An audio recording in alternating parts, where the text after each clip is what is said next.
Hi, என்னோட பேர் Muthu Solaiappan. இன்றைக்கி நம்ம பார்க்க போகிற வீடியோவில் முக்கியமான ஒரு கொஸ்டின் எல்லோரும் கேட்கக்கூடியது என்னென்னா, ஷேர் மார்க்கெட்டில் ப்ரைஸஸ் வந்து ஏன் ஏறுது இறங்குது, தொடர்ந்து ஃப்ளக்சுவேட் ஆகிட்டே இருக்குது, இது எதனால் அப்படின்னு சொல்லிட்டு கேட்பாங்க.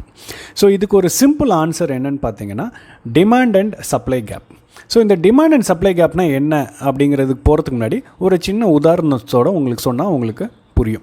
நம்ம எல்லாரும் இந்தியன்ஸுக்கு வந்து ஒரு முக்கியமான ஒரு இது வந்து பார்த்திங்கன்னா வெஜிடபிள் வந்து ஆனியன். இது வந்து டெய்லி இது இல்லாத சமையலே இருக்காது. ஸோ இந்த ஆனியன் வந்து பார்த்திங்கன்னா ஒரு எசென்ஷியல் கமாடிட்டி.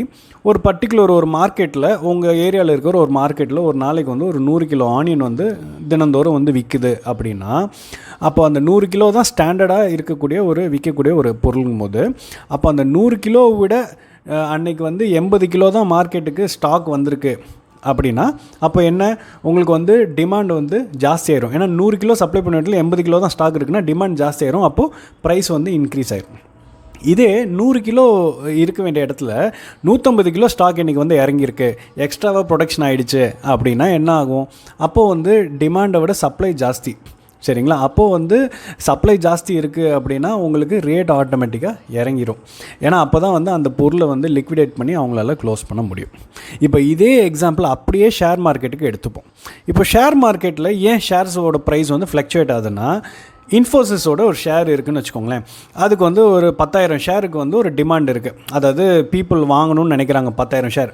ஆனால் வந்து 8,000 ஷேர் தான் வந்து அவைலபிள், அதாவது விற்கிறதுக்கு அப்படின்னா, அப்போ ஆட்டோமேட்டிக்காக வந்து ரேட் ஏறும்.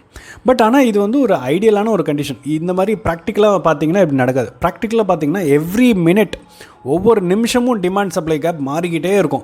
அப்படி இருக்கல, ப்ரைஸ் ஏறும் இறங்கும், இறங்கும், இப்படியே ஃப்ளக்சுவேட் ஆகிட்டே இருக்கும். இது வந்து வெறும் ஒரு ஷேருக்கு மட்டும் இல்லாமல் மார்க்கெட்டில் லிஸ்ட்டாக இருக்கக்கூடிய அத்தனை கம்பெனியோட ஷேரும் இந்த மாதிரி ஏறி இறங்கிக்கிட்டே இருக்குது அப்படின்னா, அப்போது ஆட்டோமேட்டிக்காக ஓவரால் இண்டெக்ஸோட இதுவும் வந்து பார்த்திங்கன்னா வந்து ஃப்ளக்சுவேட் ஆகும். சென்செக்ஸு, பிஎஸ்சி இதெல்லாம் சொல்கிறாங்க இல்லையா, இதோட இண்டெக்ஸஸோட இதுவும் வந்து பார்த்திங்கன்னா ஏறும் இறங்கும் ஃப்ளக்சுவேட் ஆகிட்டே இருக்கும். இதுதான் ரீசன். ஸோ நம்ம வந்து இது வந்து ஷார்ட் டேர்மாக இன்வெஸ்ட் பண்ணுறவங்க இல்லை லாங் டேர்மில் இன்வெஸ்ட் பண்ணுறவங்களுக்கு யாருக்கு எஃபெக்ட் ஆகும்னு பார்த்தீங்கன்னா, நம்ம இப்போ லாங் டேர்மில் இன்வெஸ்ட் பண்ணுறோம் அப்படின்னா நம்மளுக்கு இந்த மார்க்கெட்டில் இருக்கக்கூடிய ஃப்ளக்சுவேஷன் பற்றி நம்மளுக்கு கவலைப்பட தேவையில்லை. இப்போது ஒரு ட்ரேடிங் பண்ணுறாங்க, தினந்தோறும் வந்து விற்கிறாங்க வாங்குகிறாங்க அப்படிங்கிறவங்க, அவங்கள தான் வந்து இதை வந்து ரொம்ப உன்னிப்பாக வந்து கவனித்து செயல்படணும். So hope you like my video. பிடிச்சிருந்தால் லைக் பண்ணுங்கள், ஷேர் பண்ணுங்கள், சப்ஸ்கிரைப் பண்ணுங்கள். நன்றி, வணக்கம்.